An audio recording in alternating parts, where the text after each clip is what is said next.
If you ever damaged your rotator cuff, you know the pain I'm talking about. Lifting your arm and doing anything, it hurts like hell.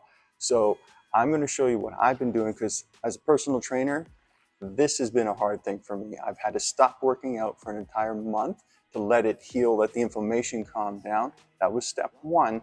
But I want to show you a couple other steps that I'm doing to heal this thing, make it stronger, make it feel better than ever before, and to bulletproof it for future damage that could happen. Let me show you what I'm talking about.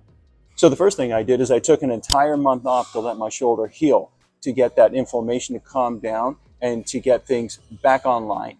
Now I'm back in the gym to start doing small baby step exercises to get this thing stronger and feeling better. This here is your best friend, a lightweight band. So we're talking pull aparts. Pull apart by going three directions. I go center, upper, lower. And again, 3 sets till you start to feel that burn. Depending on the resistance, that's what's going to make the difference. If it's a little bit stronger, you're going to be burning quicker. If it's a little bit lighter and a little weaker, you're going to take more effort to do it. But the whole goal is to feel those muscles burning, because you're using the slow twitch muscles in your arm to start healing the stabilizers inside there. So we'll call that 3 exercises, 1, 2, 3.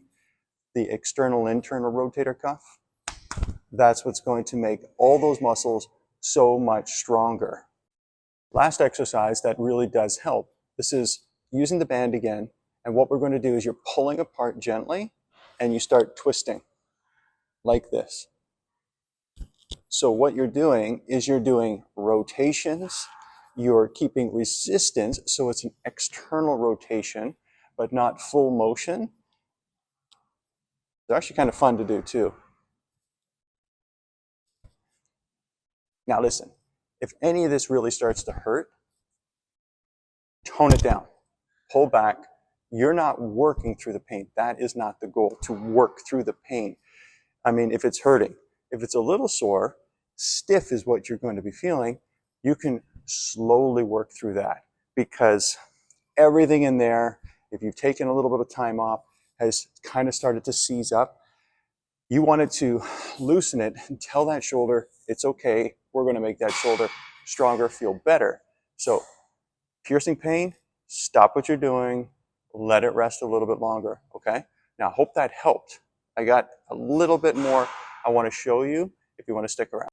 So you might be asking, how did that happen? How did you damage your rotator cuff? Well, I have a 70-pound dog, and the guy was in the back of the car. He jumped out when I was unexpecting him to jump out. I caught him with one arm, and I felt something tear, something pop.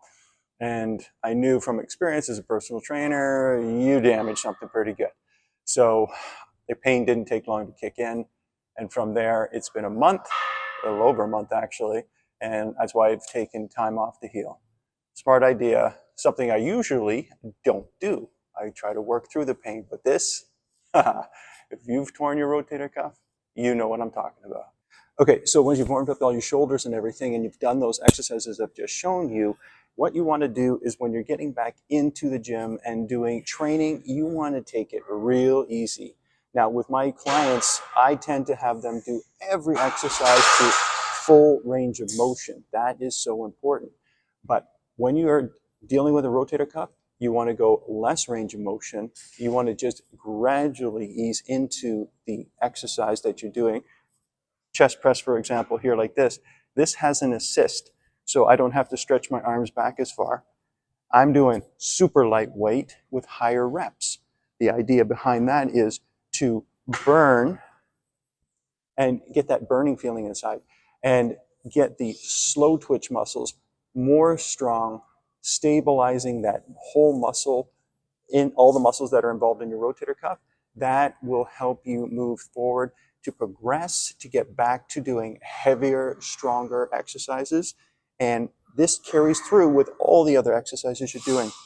When you're doing back, again, you don't want to be doing anything excessive. You want to do things nice and controlled and close to the body. You want to be able to do things slow baby steps, okay? Seriously, slow baby steps, that's the way to go. So Let me know how you're doing in your progression, if you've damaged your shoulder and anything. If you've damaged anything, but this is what I want to hear. What's your story? All right? Leave some comments in the below, and we'll talk to you in the next video.